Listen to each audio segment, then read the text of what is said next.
우리는 이제 시험장으로 들어가서 쓰기 1영역의 만점을 목표로 하고 있어요, 여러분들. 자, 그렇다면 문제풀이 어떻게 접근을 해야 하느냐. 크게 두 파트로 나뉘어서 여러분들 우리 보도록 할 겁니다. 이렇게 두 파트로 나뉘어서 보도록 할 거예요. 첫 번째 파트는 수러부를 먼저 잡아야 된다라는 거예요. 자, 기본 수러문의 나열이든 또는 특수문형의 나열이든 어쨌든 내가 이 문장의 중심은 뭐다? 중심은 항상 수러다라는 걸 잊지 않으셔야 됩니다. 수러를 잘 잡아야 문장의 기준이 되고 기준을 중심으로 전체 문장을 정확하게 나열해 나갈 수가 있어요. 그럼 우리가 수러를 찾을 수 있는 이 눈, 감각이 필요하겠죠? 자, 수러를 어떻게 찾느냐? 내가 단어량이 충분해서 딱 봤을 때, 자, 보통 쓰기 1영역에서 우리 수러 역할을 하는 품사라 하면 요쉐야 누가 있을까요? 그렇죠. 대표적으로 동사 아니면 형용사가 있습니다. 좋아요. 그렇다면 동사나 형용사의 단어량이 풍부해서 단어를 딱 봤을 때 이거는 동사,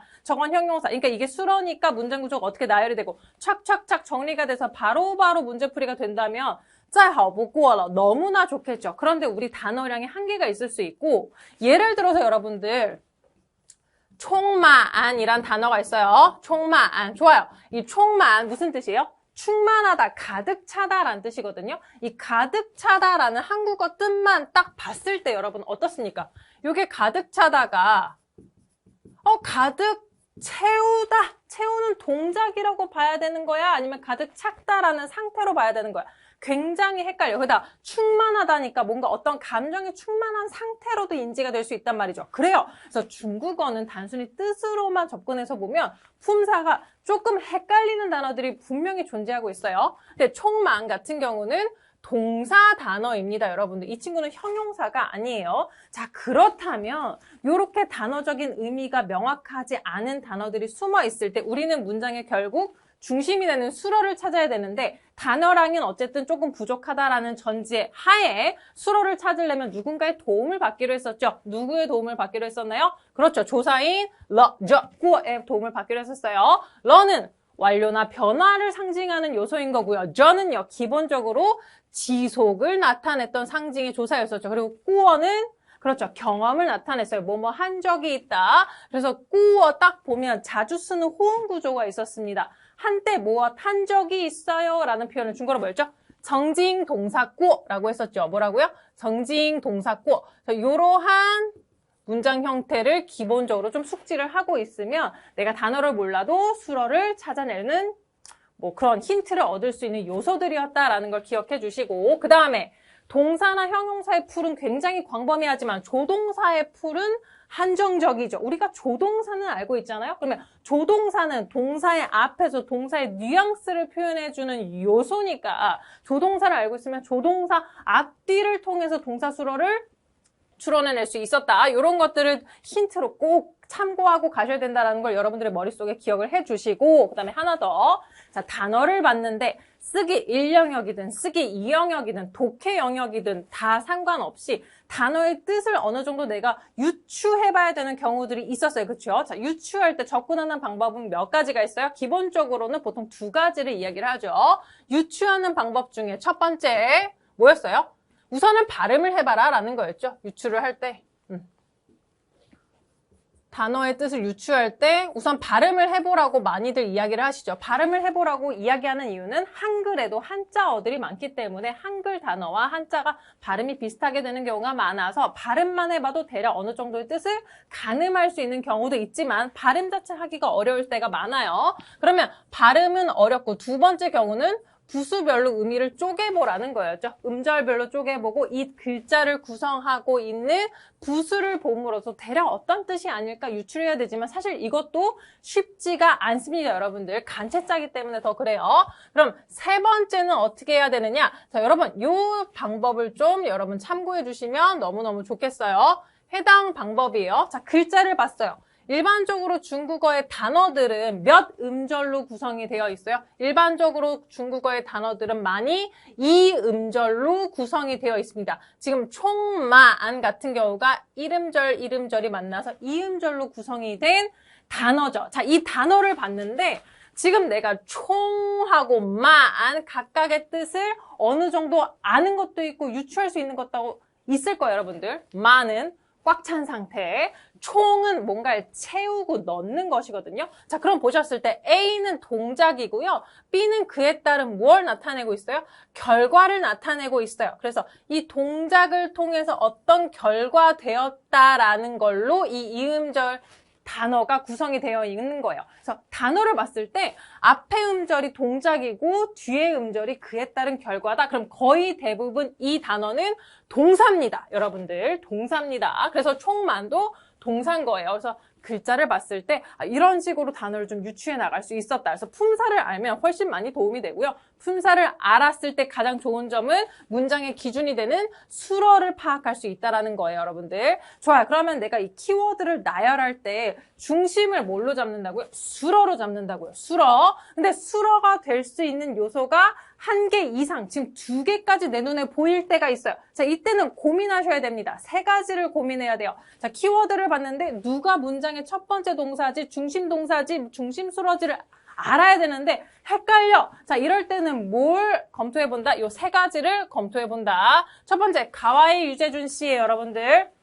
요거 뒤에 문제풀이 하면서도 설명을 드릴 건데 여러분들이 조금 외우시기 쉬우라고 발음에 따와서 가와이 유재준 씨라고 하는데, 자, 수러가 2개 이상 보일 때는 첫 번째 생각해야 되는 게 가와이 유재준 씨를 생각하는 거예요. 자, 开始望阅你犹豫决定准备需要를 우리가 줄여서 그냥 가와이 유재준 씨라고 하는데, 가와이 유재준 씨는 결국 시험에서 정말 많이 출연을 했던 누구요?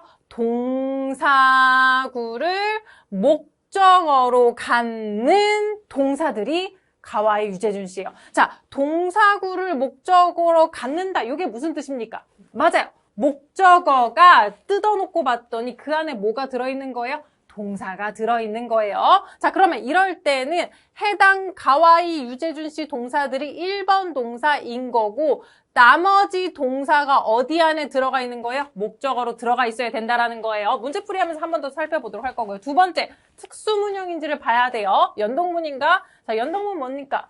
동작의 순서가 연속적으로 발생하는 것들에 대해서 이야기한 게 연동문이었죠. 동사 1이 끝나고 동사 2로 연결될 때 이때 동사 1은 어떤 동사들이 종종 쓰여졌었죠, 여러분들? 취가 가장 대표적으로 쓰여졌었고 용도 있었습니다. 사용하다, 무엇을 써서 이 2번째 동작하다, 어디 가서 이 동작하다 와 같이 연동문의 구조를 띌 수도 있고, 그다음 겸어문은 뭐였나요, 여러분들?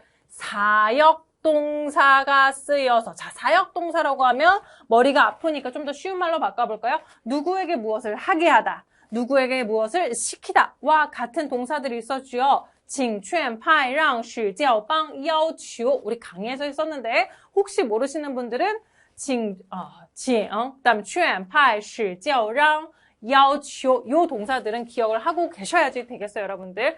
해당 동사들을 알아보면 아하, 이거 겸어문이면 겸어문 문장 구조에 따라서 사역동사가 1번 동사, 나머지 동사가 사역동사 뒤에 오는 2번 동사 파악해서 바로 나열할 수 있었으니까요. 자, 마지막 3번째, 메인 동사가 있고 나머지 동사는 관형어. 자, 관형어라는 건 뭐예요, 여러분들?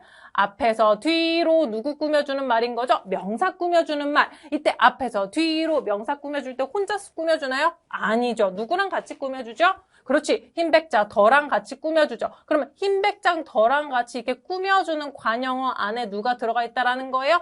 나머지 동사가 들어가 있을 수 있다라는 거예요. 자, 그래서 만약에 수로가 여러 개다. 이 3가지 방법 고민한다. 좋아요. 그 다음에 문제풀이는 항상 어떤 순서로 진행이 된다? 먼저 기본 수러문을 나열하고 그다음 마지막에 응용이 되는 요소들이 무조건 출제가 되니까 응용이 되는 요소들의 위치를 한 번 더 자리 잡고 검토한다라는 마인드로 여러분 문제를 풀어주시면 됩니다. 우리도 실제 문제를 풀어보시면서 그런 것들을 적용시켜 보도록 할게요. 자, 그 다음에 구조적인 면들을 좀 보도록 하겠습니다. 첫 번째, 묶을 수 있는 건 빨리 덩어리로 묶음 지우셔야지 나열할 때 훨씬 혼란을 줄일 수 있겠죠, 여러분들. 수량사 뭐였어요? 수사, 양사, 그리고 명사를 우리가 덩어리로 그냥 수량사 했었어요. 그렇죠? 중국어는 수사, 양사, 명사의 순서로 나열이 되고 이때 수사 대신 누가 쓰일 수도 있지? 쯔나와 같은 지시사가 쓰일 수도 있어요, 여러분들. 그 다음에 이런 표현들은 거의 대부분 문장에서 주어 아니면 목적어일 가능성이 높죠. 주어 아니면 목적어, 문장의 맨 앞 아니면 문장의 맨 끝일 거예요. 수량사 덩어리나 지시사, 수량사 덩어리는. 그 다음에 자, 와인잔 뭐였죠, 여러분들? 와인잔 갑니다. 와인잔 무슨 개념이었어요? 이거 관형어의 어순 개념이었어요. 자, 관형어 아까 뭐였죠? 관형어는 앞에서 뒤로 명사를 꾸며주는 요소를 관형어라고 했었죠, 여러분들. 자, 그러면 이 관형어가 어떤 종류가 있어요? 크게 두 가지가 있어요. 첫 번째는 수량사가 있고,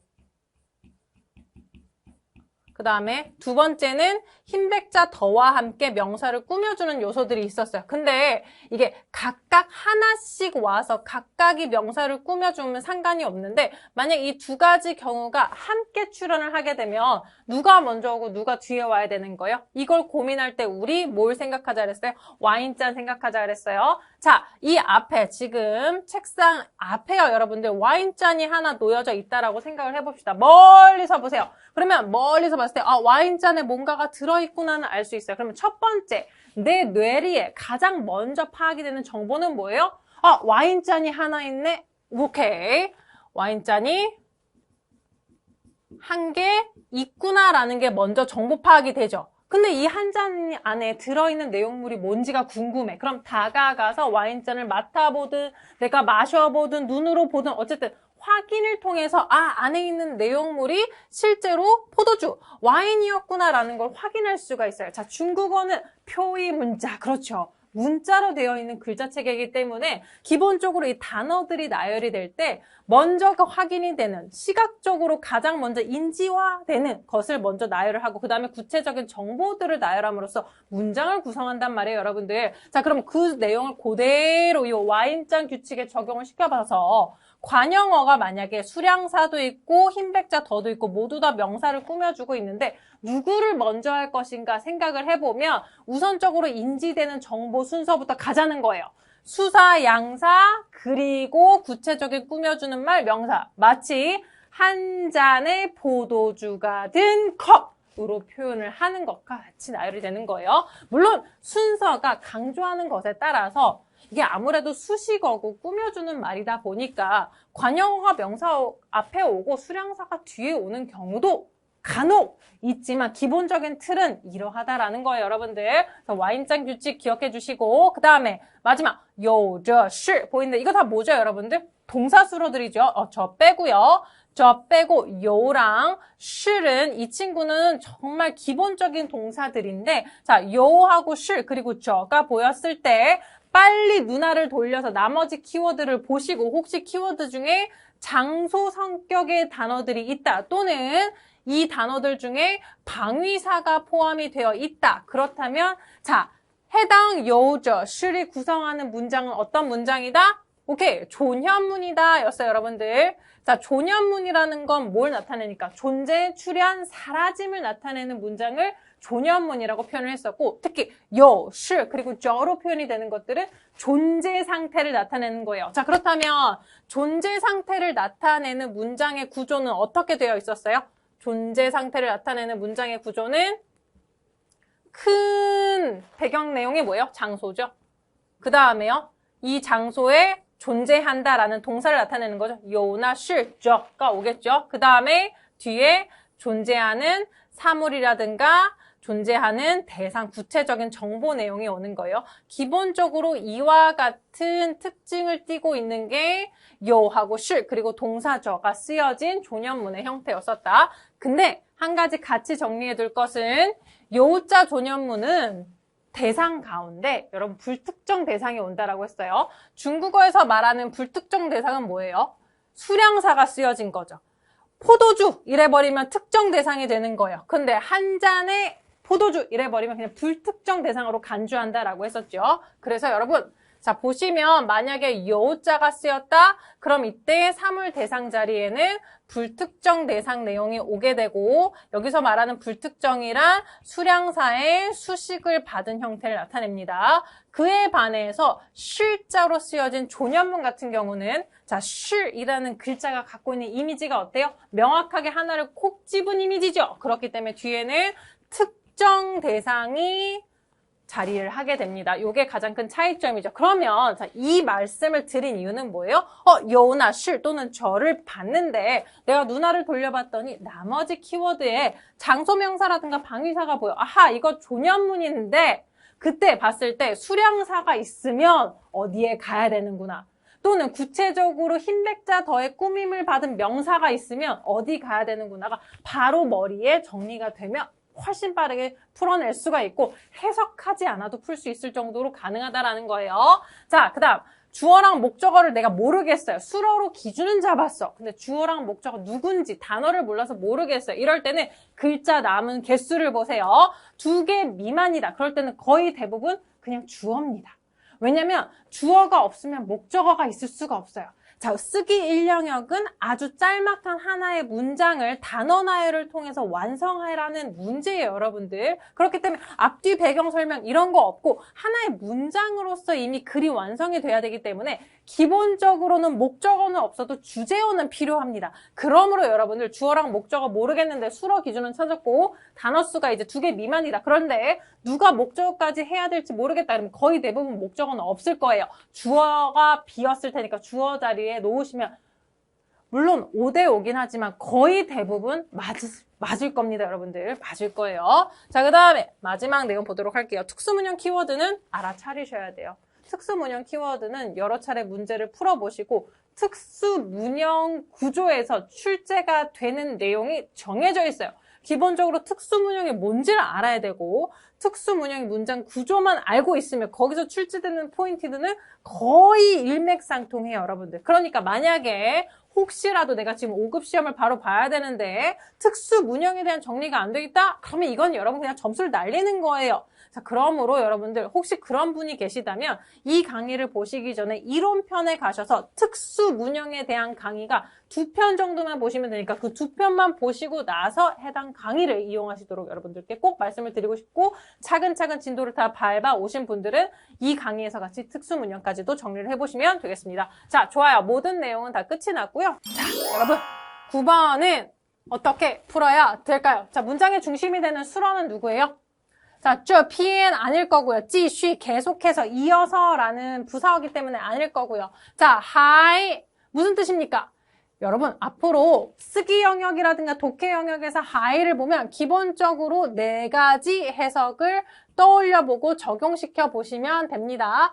또는 선택 의문문을 구성하는 것. 차라리 A를 하느니 차라리 B 하겠어 할 때 차라리의 뜻이고요. 그 다음에 여전히 계속해서 동작이 이어지고 있음을 나타내는 거고요. 역시나 라는 해석을 대입해 보시면 돼요. 기대 이상임을 나타내는 거예요. 니还是这么漂亮 그러면 야, 넌 역시 여전히 이렇게 예쁘구나 라는데 기대에 부응한다 라는 뉘앙스를 안에 가지고 있는 거예요. 그러면 넣어보시는 거예요. 자, 해당 표현들을 보시면 아시겠지만 수어의 부수적인 의미를 보완 설명해 주는 부사란 말이에요. 그렇기 때문에 하이 뒤에 있는 게 수어일 가능성이 가장 높다라는 거예요. 그러면 하이 쉬어 여전히 쉬어 필요로 한다라는 거거든요. 자, 그럼 여기서 하나 더 가도록 합니다.